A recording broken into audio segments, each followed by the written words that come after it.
La technique de cerclage par l'avant est une méthode d'intervention en situation de légitime défense face à un individu particulièrement agressif et corpulent. Cette méthode vise à maîtriser rapidement l'agresseur en neutralisant sa capacité de mouvement et en réduisant le risque de blessure pour toutes les parties impliquées. Dans la scène que nous allons observer, vous allez voir un agent confronté à un individu qui refuse de se soumettre à un contrôle et qui adopte un comportement agressif, allant jusqu'à charger l'agent. C'est dans ce contexte de danger imminent que la technique de cerclage par l'avant est mise en œuvre. Un contrôle par l'avant, cerclage de la nuque sur une agression de face. Donc, il avance là, temps 1, contrôle à ce niveau-là. Je viens cercler en mettant sa gorge dans mon coude. Attention à ne pas mettre le bras ici, la partie radiale sur sa trachée ou face à son larynx, risque d'écrasement de trachée, pas bon du tout. Donc je pars bien à ce niveau-là. Contrôle, effacement, au sol, injonction, au sol, mettez-vous au sol. J'appelle mon collègue s'occupe tout de suite des bras, très rapidement, les bras dans le dos, mettez les mains dans le dos, monsieur, mettez les bras dans le dos. Une fois que mon collègue a contrôlé au moins un bras, je viens desserrer, contrôler sa tête, il a basculé sur le côté et venir la poser. Ok. Je viens passer sur le côté, en assistance. Contrôle de son bras. Vas-y, finis ton massage. Okay. Au pire, si l'individu essaye de basculer sur le côté, contrôle sur l'omoplate, jamais sur les cervicales. Ok. Le but du jeu, c'est que la cage soit le moins possible compressée. Okay. Une fois qu'on a fait le menottage, on le bascule sur le côté. Basculez, monsieur. Voilà. IPLS. Voilà. Et un bilan s'impose. Comme on vient de faire une technique de l'encolure avec un cerclage du cou, on a peut-être problème. Merde, mes clés, merde, putain! Merde, bordel! Mais c'est pas vrai! Monsieur! Ah, quoi? Monsieur, c'est votre voiture? Je t'emmerde, toi, qu'est-ce qu'il y a? Qu'est-ce qu'il y a? Sol, sol! Ok, Sol, monsieur! j'y vais! Je vous obéis, monsieur, ok, excusez-moi, pardon, excusez-moi. Non. Alors, ce qu'il ne faut pas faire, c'est d'avoir le segment radius sur la gorge, à ce niveau-là et ici. Il y a un risque d'écrasement de trachée, il y a un risque de tournage cervical. Ce qu'il faut, c'est bien passer au niveau du coude, hein, le coude dans sa gorge, à ce niveau-là. Contrôle par-dessus, on reste dans l'alignement du corps. Et on l'amène au sol.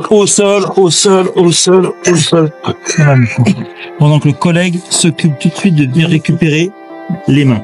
Une fois que le collègue a rapidement passé les menottes, on desserre les craintes, contrôle, assistance. En aucune façon, on vient travailler sur le cervical. Au plus près, au niveau de l'omoplate.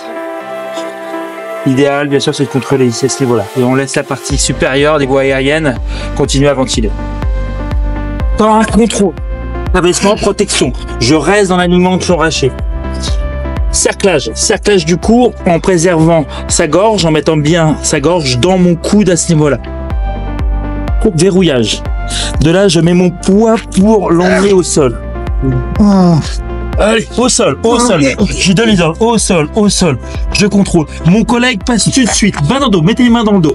Le collègue à ce niveau-là passe tout de suite les menottes. Ok. Une fois que mon collègue a annoncé menottes mises, je prends le contrôle et je pars sur le côté. Contrôle au niveau de son coude, assistance.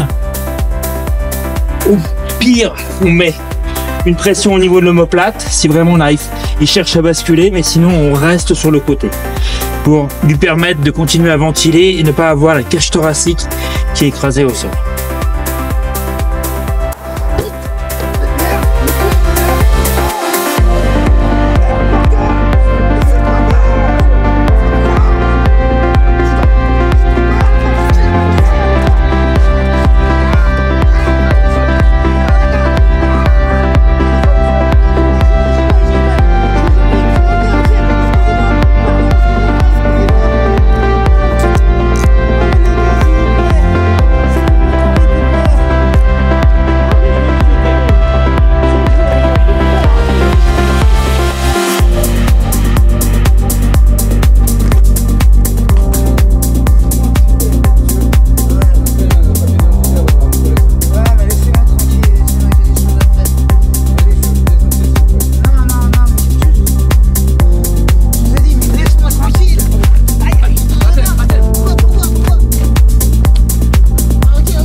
Ok, je me rends. Je me rends. Vous avez gagné. Vous êtes les plus forts. Mais je vais vomir.